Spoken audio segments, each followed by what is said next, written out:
Future generally health insurance company limited 9 महिन्यानंतर delivery cover देणारी, claim न घेतल्यास पुढील हप्त्यास 80% डिस्काउंट देणारी, कमीत कमी हप्त्यात जास्तीत जास्त सुविधा देणारी, त्याचबरोबर सासवड, जेजुरी, पुणे येथील सर्व नामांकित हॉस्पिटल्समध्ये कॅशलेस सुविधा देणारी एकमेव कंपनी. अधिक माहितीसाठी संपर्क शेवते इन्शुरन्स 98 22 32 68 44. नाही, मला अतिशय आश्चर्य वाटतंय की कुठल्याही गोष्टीमध्ये त्या गोष्टीचं पूर्ण न ऐकता कुठल्याही पद्धतीमध्ये वादंग तयार करायचं, आणि हे फार दुर्दैवी आहे. काल पुणे शहरामध्ये भारतीय जनता पार्टीचे आमचे नेते हेमंतजी रासने यांनी सन्मान स्त्री शक्तीचा म्हणून एक कार्यक्रम आयोजित केला होता आणि त्या निमित्ताने हळदी कुंकू होतं. त्या कार्यक्रमाला मी आणि आमचे पालकमंत्री, पुणे जिल्ह्याचे, पुणे शहराचे पालकमंत्री नामदार चंद्रकांत दादा हे त्या कार्यक्रमाला आम्ही उपस्थित होतो. आपण जनरली सगळ्या ठिकाणी पाहतो की ज्या वेळेला कुणी मान्यवर येतात त्यावेळेला त्यांना ओवाळण्यासाठी, त्यांचं औक्षण करण्यासाठी नेहमी महिला पुढे असतात. पण काल मात्र मी तिकडे गेल्यानंतर पालकमंत्री आणि आमचे नेते चंद्रकांत दादांनी काही पुरुषांना, म्हणजे 5 पुरुषांनी मला त्या ठिकाणी औक्षण केलं माझं. आणि मी म्हटलं दादा, ते म्हणले नाही ताई, कारण जेव्हा आम्ही येतो त्यावेळेला नेहमी आमच्या भगिनी आमचं औक्षण करतात, आमचं अभिष्ट चिंतन करतात, आमच्यासाठी यश चिंतितात, आणि त्यामुळे मग भगिनींचं औक्षण बंधूंनी का करू नये आणि त्याची सुरुवात आपण कुठेतरी करायला पाहिजे. म्हणून काल पुणे शहरामध्ये हेमंत रासनेजींच्या कार्यक्रमात चंद्रकांत दादांनी 5 बंधूंना मला त्या ठिकाणी औक्षण करायला लावलं. मला वाटतं हे काहीतरी वेगळं आहे आणि कदाचित ही पहिलीच अशी घटना असावी. खरं तर स्त्री मुक्तीच्या चळवळीचं केंद्र पुणे राहिलेलं आहे आणि त्या पुण्यामध्ये अशा पद्धतीचा स्त्री शक्तीला सन्मान करण्याचा एक नवीन आयाम किंवा नवीन पायंडा त्या ठिकाणी चंद्रकांत दादांच्या माध्यमातून घातला गेला. आणि म्हणून मी त्या ठिकाणी भाषणामध्ये म्हटलं की सगळ्या महिला, आम्हाला साऊमाईंनी शिक्षित केलं, स्वतःच्या पायावर उभं केलं, त्यामुळे सावित्री सगळ्या ठिकाणी दिसतीये. पण अशा पद्धतीचं फक्त पुरोगामी बोलण्याने कोणी पुरोगामी होत नाही. त्या स्त्री शक्तीच्या सन्मानासाठी स्वतः पाऊल उचललेले चंद्रकांत दादा आणि हेमंत रासने ज्यांनी ज्या स्त्री शक्तीचा सन्मान त्या ठिकाणी केला, त्या एकापेक्षा एक अशा त्यांच्या क्षेत्रामधल्या अतिशय अग्रणी अशा महिला होत्या. आणि असे ज्योतिबा घरोघरी दिसावे, त्यांचा शोध जारी आहे, अशा पद्धतीचं वाक्य मी केलं. याच्यामध्ये मी कोणाचा अवमान बरं केला? आणि मला हेही सांगायचंय की जे आता माझ्यावरती टीका करतायत त्यांच्या पक्षामध्ये असताना हे वाक्य मी बऱ्याच कार्यक्रमांमध्ये वापरलेलं आहे. त्यावेळेला कुणाला त्याच्यावरती आक्षेप घ्यावासा वाटला नाही. आणि या ठिकाणी मला त्यांना सांगायचंय की बंधूंनी भगिनींना ओवाळावं, अशा पद्धतीचा स्त्री सन्मानाचा नवा आयाम त्या ठिकाणी चंद्रकांत दादांनी त्या ठिकाणी सुरुवात केली. आणि ते म्हणले असं व्हायला पाहिजे चित्राताई. प्रत्येक वेळेला बहिणींनी नाही तर भावांनी सुद्धा बहिणींचं औक्षण केलं पाहिजे, त्यांचं अभिष्ट चिंतन केलं पाहिजे. आणि त्याच्यामध्ये तुलना नाही केली हो. म्हणजे ज्यांना मला हे म्हणायचं की ज्यांची समजून घेण्याची कुवतच नाहीये, त्यांनी उगा आदळआपट त्या ठिकाणी केली, तर मला त्याच्यामध्ये काय नवीन आश्चर्य वाटण्याचं काही कारण नाही. कारण काहीतरी हवं आणि काहीतरी काढावं. त्याच्यातलं चांगलं दिसलंच नाही का तुम्हाला? त्यातलं चांगलं दिसलं नाही आजपर्यंत. म्हणजे माझ्या आतापर्यंतच्या सगळ्या या वाटचालीमध्ये मी असं कुठेही कुठल्या नेत्याने म्हटलेलं ऐकलेलं नाहीये की बाबांनो तुम्ही सुद्धा आपल्या बहिणींना ओवाळलं पाहिजे. आणि दादा फक्त बोलले नाहीत, त्यांनी करायला लावलं.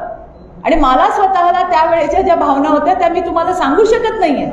आणि असा जर पायंडा खरोखर पडला की बंधूंनी सुद्धा स्त्री शक्तीला त्या ठिकाणी सन्मानित केलं, त्यांना ओवाळलं, तर याच्यापेक्षा चांगलं काहीच नाही.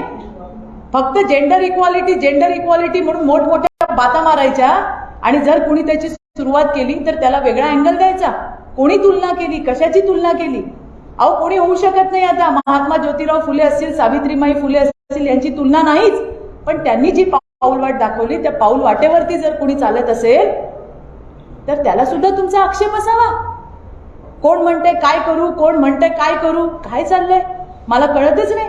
चांगली गोष्ट काही केली तरी सुद्धा तुमचा आक्षेप, हे अतिशय दुर्दैवी आहे.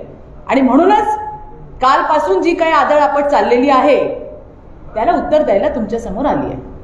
धन्यवाद. थँक्यू. मैम हिंदी में।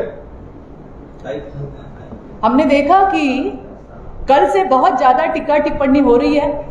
पूना में भारतीय जनता पार्टी के हमारे नेता हेमंत जी रासने, इन्होंने बहुत ही बढ़िया प्रोग्राम सम्मान स्त्री शक्ति का, जिसमें महिलाओं को गौरवान्वित किया गया। जो 6 महिलाएं थी वो अपने अपने क्षेत्र में, एक तो साइंटिस्ट भी थी उसमें, एक जो है वो सैनिकों के साथ काम कर रही है, अलग अलग क्षेत्र की महिलाएं थी और उनका सम्मान किया गया। और तभी उस कार्यक्रम में मेरे साथ हमारे नेता और पुणे के पालक मंत्री नामदार चंद्रकांत दादा भी थे।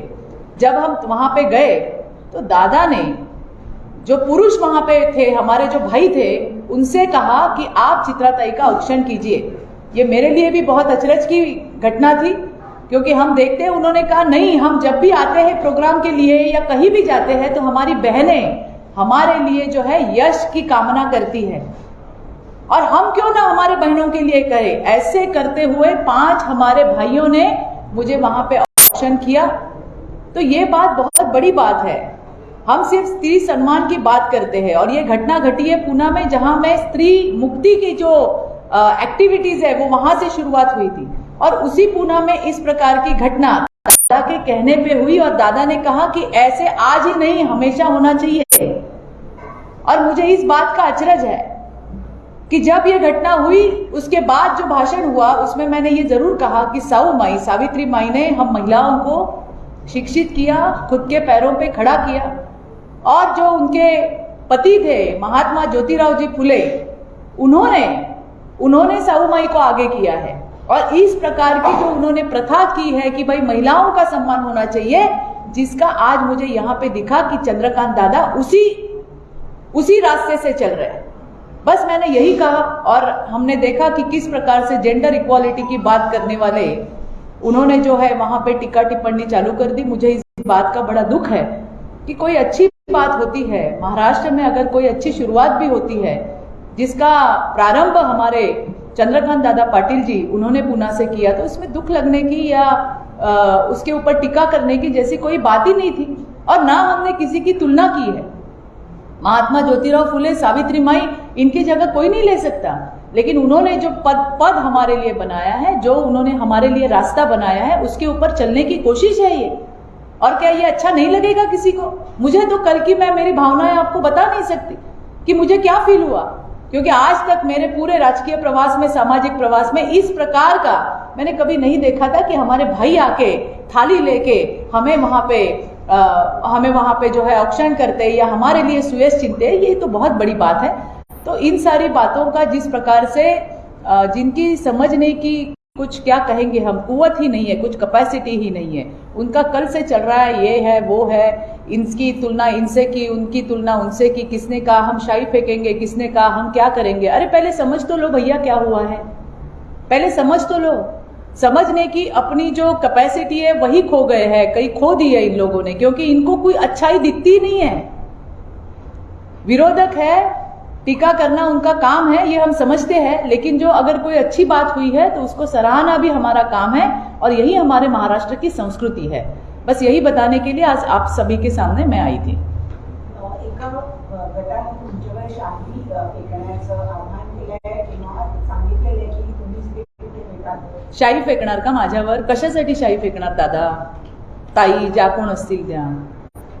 जर पुरुष भाऊ आपले महिलांना ओवाळतायत, जेंडर इक्वालिटी, स्त्री पुरुष समानता ही महात्मा ज्योतिराव फुलेजींनी शिकवली आपल्याला, आणि त्या रस्त्यावरती चालण्याचा कोण प्रयत्न करतंय, आणि कोण काय करायचंय आणि कोणी काय करायचंय, अशा पद्धतीने जर आम्ही बोलणार असू आणि जर काही चांगली समाजाची सुरुवात होणार असेल समाजामध्ये, आणि त्यासाठी अशा पद्धतीने शाई फेकणं किंवा आणखीन काय अशा पद्धतीचे कोणी वक्तव्य करत असेल तर ते दुर्दैवी आहे. कुठलीही गोष्ट करायच्या आधी किमान त्याचा आशय समजून घेतला पाहिजे. कोण बोललंय मला माहित नाही, पण जे असतील त्यांना सांगणं आहे माझं, समजून तर घ्या काय आहे. आणि शुद्ध मराठीमध्ये लिहिलंय मी, ट्विटरवरती पण लिहिलंय आणि फेसबुकवरती पण लिहिलंय, काय झालं, कसं झालं. आणि जर महाराष्ट्रामध्ये असा पायंडा पडला की खरोखर अशा कार्यक्रमांच्या वेळेला जर आल्या कोणी चांगल्या महिला किंवा ज्या महिलांचा आपण सत्कार करतो, त्या कार्यान्वित, त्यांना गौरवान्वित करतो, त्यांचा सत्कार करायला किंवा त्यांचं सुयश चिंतायला जर आपले भाऊ पुढे आले तर त्याच्यात वाईट वाटण्याचं कारण काय आहे? इथं कुणी कुणाची कुठे तुलना केलेली नाहीये. त्याच्यामुळे समजून घेण्याची गरज आहे नक्की काय बोललोय आणि काय नाही बोललोय ते. थँक्यू. उर्फीच्या संदर्भात एक प्रश्न. तुम्ही अभिनंदन केलं उर्फीचं, पण कपडे अहो अभिनंदन कसलं रे बाबा, मला कुणीतरी सांगितलं की ती आता कपडे घालते तर चांगली गोष्ट आहे ना. कपडे घालते तर चांगली गोष्ट आहे म्हणजे मला आता काय बोलू मी. कपडे घालायला सांगावं लागणं ही केवढी मोठी गोष्ट आहे. आणि कुणीतरी मला सांगितलं की चित्राताई ती आता कपडे घालते, चांगली गोष्ट आहे, अच्छा है, ये बदल अच्छा है. पण तिच्याकडून दिवसण्याचा एकही संधी सोडत नाही. कसं आहे, ती तिच्या पात्रतेपणाप्रमाणे बोलेल. माझा विषय काय होता, माझा विषय हाच होता की बाई कपडे घाल आणि फिर. आता घालते तर चांगली गोष्ट आहे. त्या अजूनही तेच कपडे घालतात ज्यावर आपण आक्षेप नोंदवला होता. नाही मला माहित नाही, त्याच्यावरती काय असेल ती कारवाई होईल. मी तुम्हाला मागेही सांगितलं होतं लढाई चालू आहे आणि ही विकृतीच्या विरोधातली लढाई आहे. आणि मला कालच कोणीतरी सांगितलं की ते आता कपडे घालायला लागले, तो अच्छी बात है. हमारा यही तो कहना था भाई, कपडे पहनो और घूमो, और क्या था. थँक्यू. देशसेवा हेच आद्य कर्तव्य मानून निष्ठापूर्वक सेवा करून सासवड आणि पंचक्रोशीतील ग्राहकांसाठी सुरू आहे गुणवत्तापूर्ण आणि उत्तम प्रतीच्या सर्वच वस्तू देणारे सैनिक वेलफेअर कॅन्टीन, तेही सामान्य जनतेसाठी विनाकार्ड, जिथे आपणास मिळेल सर्व प्रकारचा उत्तम दर्जाचा गुणवत्तापूर्ण किराणा, सर्व प्रकारची बेकरी उत्पादने, ड्रायफ्रुट्स, कॉस्मेटिक्स, इलेक्ट्रॉनिक्स, गार्मेंट्स आणि असं बरंच काही, तेही मिलिटरी कॅन्टीनच्याच दरात, जे असेल सामान्य जनतेसाठी विनाकार्ड. तेव्हा या, पहा आणि खात्री करा. पत्ता सैनिक welfare canteen, Saswad Hiware road, Shivani creation समोर, सासवड. प्रोप्रायटर शरद यादव फौजी. मोबाईल 750 70 88 201 आणि 93 700 78 945.